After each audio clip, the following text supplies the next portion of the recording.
Your humble narrator.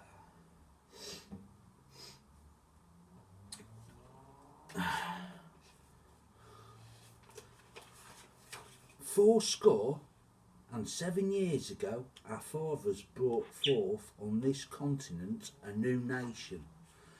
Abraham Lincoln, the Gettysburg Address, 19th of November, 1863. Born in Hardin County, Kentucky, on the 12th of February, 1809, Abraham Lincoln had a rural upbringing. His family moved to Indiana when he was 8 and his mother died when he was 10. He summarised this stage of his life vividly. It was wild region with many bears and other wild animals still in the woods. There I grew up, of course. When I came of age, I did not know much. Still, somehow I could read, write and cipher, but that was all. The young Lincoln studied avidly by himself, urged on by his stepmother.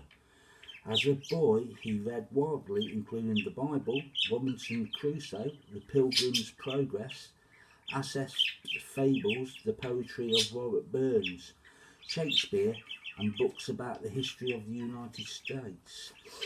At the age of 21, he teamed up with Denton Offutt, an intrepid trader and storekeeper, who helped him build a flatboat and took this down to Sangamon, Illinois, and Mississippi rivers to New Orleans. In 1831, Outfit employed him in his country store at New Salem. This was not a busy store, and Lincoln had ample time to study and prove his knowledge. Contemporary reports say he was devoted to self-education and read avidly. He began to study law, which particularly appealed to him, and it also became more and more interested in politics. In 1832, he was a candidate for the Illinois House of Representatives, but the election was interrupted by the Black Hawk Indian War.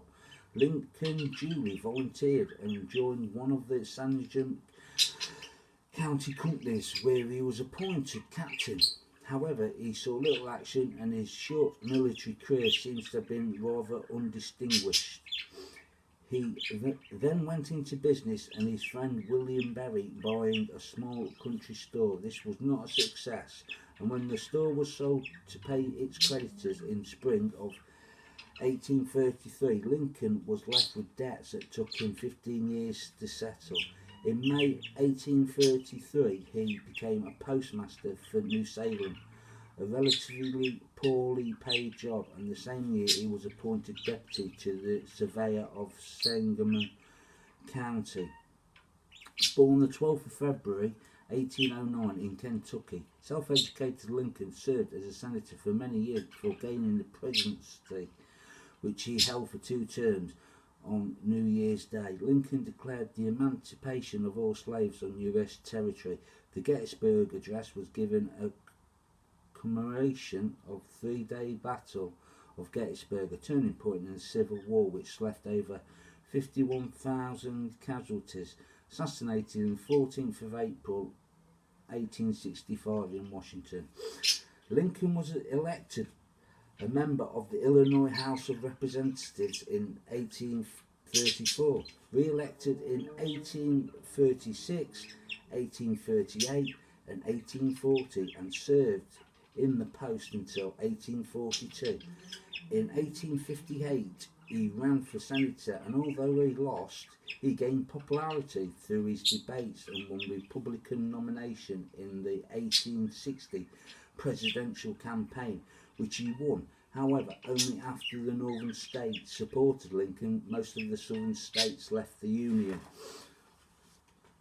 Lincoln's election and formed a rebel government. The resulting Civil War overshadowed Lincoln's first presidency.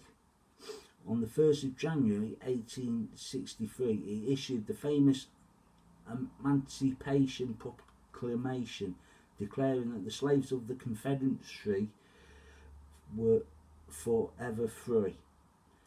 He was most famous for the short but moving speech he made when dedicating the military cemetery at Gettysburg, the words of which familiar to millions of Americans today. Lincoln was re-elected for a second term in 1864, and in the following year a series of triumphs signalled the end of the bloody Civil War. Lincoln was notably generous in victory and focused on reconstruction the governments of the conquered states. His life ended tragically, however, on Good Friday, on the 14th of April 1865. He was shot by John Wilkes Booth at Ford's Theatre in Washington. He died early the following day. 70 years ago, our fathers brought forth on this continent a new nation, conceived in liberty and dedicated to the proposition that all men are created equal. Now we are engaged in a great civil war, testing whether that nation or any nation so conceived and so dedicated can long endure. We met. The world will little note nor long remember what we say here, but it can never forget what they did here.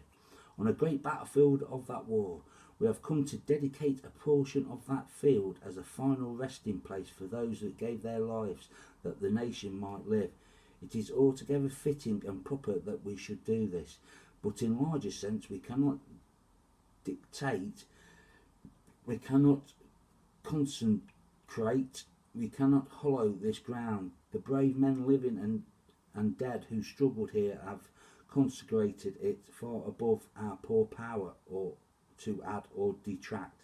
The world will little note nor long remember what we have to say, but it can never forget what they did here. It is for us, the living, rather than the dictated here, to have the finished work which they who fought here have thus far so nobly advanced. It is rather for us to be here dedicated to the great task remaining before us, that from these honoured dead we take increased devotion to the cause for which they gave the last full measure of devotion, that we were here highly resolved that these dead shall not have died in vain, that this nation under God shall have a new birth of freedom, and that government of the people, by the people, for the people, shall not perish from the earth. Next time, I am a soldier here, as a soldier who has temporarily left the battlefield. Emily Pankhurst.